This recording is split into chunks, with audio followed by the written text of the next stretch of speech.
Standardized Precipitation Evapotranspiration Index (SPEI) is a drought index similar to the SPI.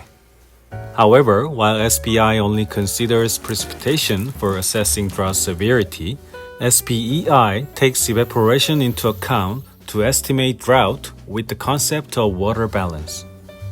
If we look into the difference between SPI and SPEI in a little more detail, SPI uses precipitation while SPEI uses net precipitation, which is calculated by subtracting evapotranspiration from precipitation.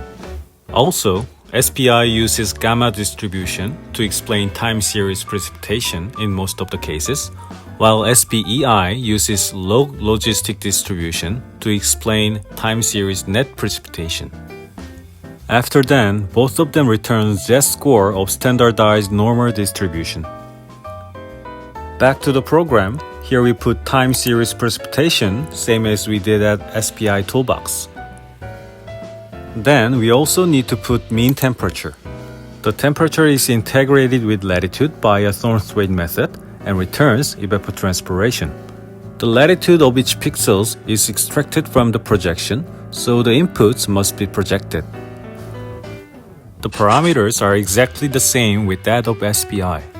The starting year and a time unit will be used for naming the outputs in time order, and the time unit can be a day, a week, or a month.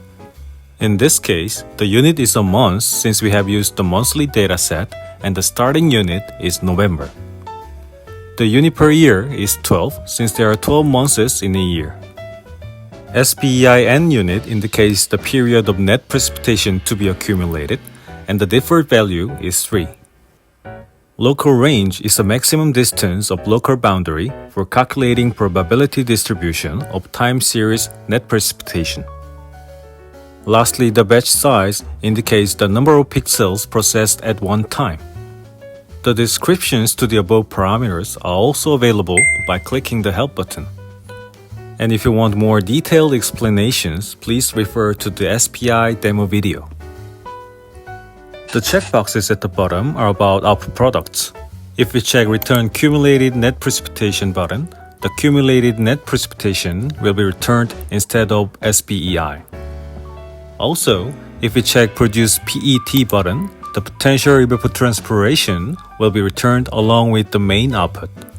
In PET, the word potential has been attached since the evapotranspiration has been calculated, assuming that the sufficient water sources are available. Finally, we should set the output path and click the Run button. After waiting a few minutes, we can see the SPEI has been calculated.